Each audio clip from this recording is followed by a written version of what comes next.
In this video, I'm going to show you how to crochet in rows starting from when you have nothing but a piece of yarn. So to begin with, you're going to create a foundation chain. And the first step to creating a foundation chain is to create a slip knot. So to create a slip knot, you're going to take your yarn, have your yarn tail on the left and your working yarn on the right. And you want it in this sort of horseshoe shape.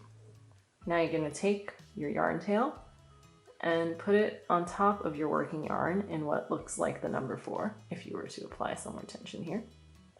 Hold on to the intersection of the yarn tail and the working yarn with your right hand, and then put your thumb and index finger under the loop of the 4 with your left hand.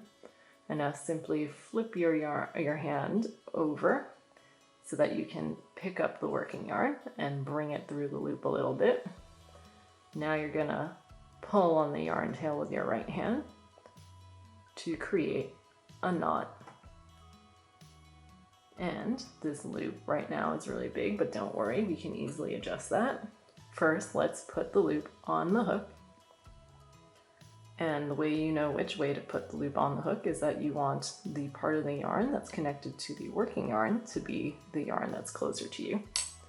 Also, you want to put the slip knot to the right of the hook.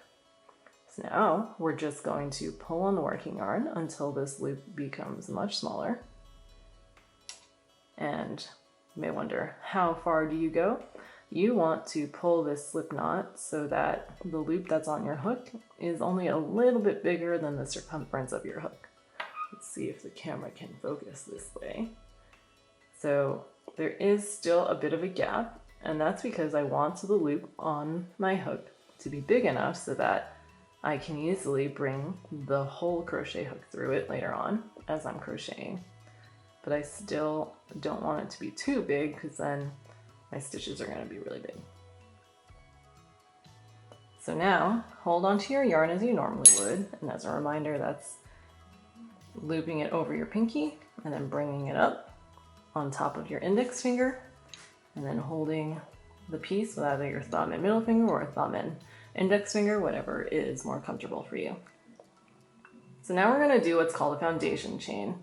And let's make 11 of them, and you'll see why I am saying an odd number, even though in the end what I want to do is create a flat crochet piece that's actually 10 single crochet stitches wide. So to make a foundation chain, what you're going to do is yarn over and then pull the yarn through the loop. So that was one chain.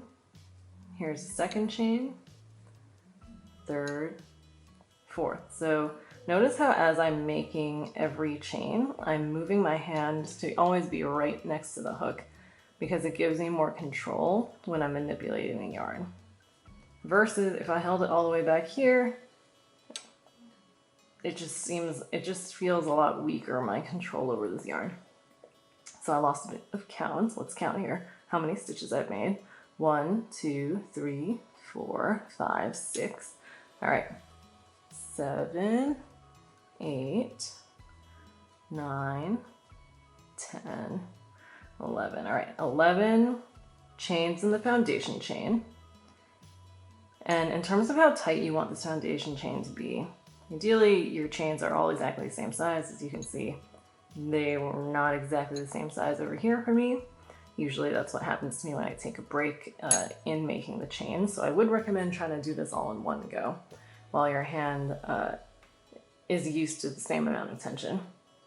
So you'll see when you are doing this that these loops, when you crochet the next row on, tend to get a bit bigger. So I would err on the side of making these chains a little bit tighter. But again, you need to balance it with being able to easily put your hook in it later. So we have made the foundation chain, and now what we want to do is make the first row. And a lot of patterns you'll see will say, make the chain and then single crochet in the second chain from the hook.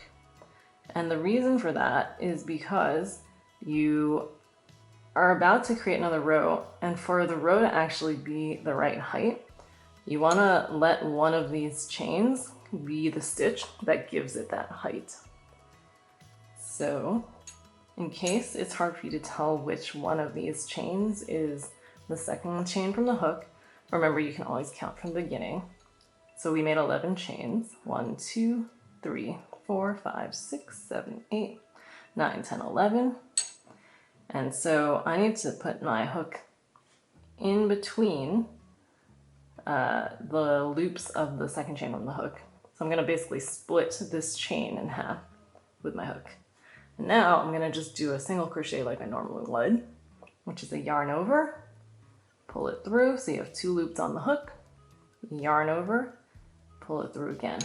That was 1 single crochet. And see what I mean by how when you do this first row, because you're splitting this foundation chain, it makes this pretty big gap over here. And that's why I was recommending that you want to try to make the foundation chain actually a little bit tight. So since you sacrificed one of those chain stitches to be the height of this row, there's actually only going to be 10 single crochet stitches in this row. So I'm going to go ahead and do that real quick.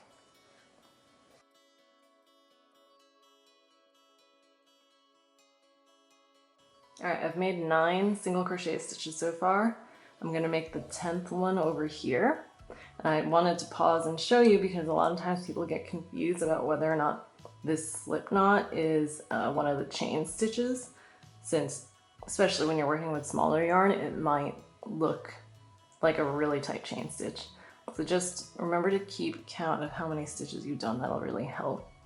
And also you can tug on it and see that when you tug on this slip knot just gets even tighter, versus when you tug and it's a chain stitch, it just moves the chain stitch. All right, so here's the 10th single crochet. And now to do the next row, you're gonna execute something called a chain 1 and turn. And depending on the pattern, they have you chain 1 at this moment, or they have you turn the piece and then chain 1. So I'm gonna show you a chain 1, which is yarning over and pulling it through this loop. And a turn literally means that you're just going to rotate the flat piece so that as you create the next row, you can continue going in the direction as you normally would, which is right to left if you're a righty. And remember that chain 1 is something we need to do because we're giving some height to the row. And it's only chain 1 in this case because we're doing a bunch of single crochet stitches. But if you had a pattern that wanted you to do things with like double crochet or triple crochet, you'd have to do a chain 2 to accommodate for the height of a double crochet stitch. The other thing that's different from how you treat this row and all the other rows beyond this very first one we just did is that now you're going to put your hook not through the middle of the V's, the top loops here of the stitch. You're actually going to put it as you normally would under the top loops of a stitch. And remember, you always want to skip the first chain from the hook. You're going to put the hook into what actually counts as the first stitch of this row, which is the second stitch from the hook. And as a reminder, we're going to do more single crochets. So yarn over, pull it through, yarn over, pull through both loops on the hook. And again, as you can see, if you rotate the piece a little bit to you, there's all these V's that indicate each stitch in this row. You need to put the hook under the top loops of the next stitch, yarn over, pull it through, and then continue on. I'm going to show you a complete row so you can see how this is slowly building into a flat crochet piece.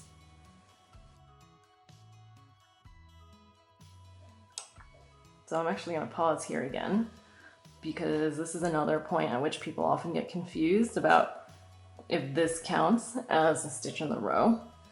My best advice would be again to count how many stitches you have so that you can keep track of it. And ideally you're actually keeping count of the stitches as you're crocheting them so you don't have to keep going back and double checking. And the danger of forgetting a stitch is that you're slowly going to wind up with a flat piece that looks a bit angled instead of straight. You might wind up with a triangle instead of a rectangle. So remember, we needed a crochet piece that's 10 single crochet stitches wide. So that's 1, 2, 3, 4, 5, 6, 7, 8, 9. That means, yes, indeedy, this is a stitch that we need to crochet a single crochet stitch in. And again, we're going to chain 1 and then turn the piece around so that we can keep on making another row. And that's how you crochet a flat piece.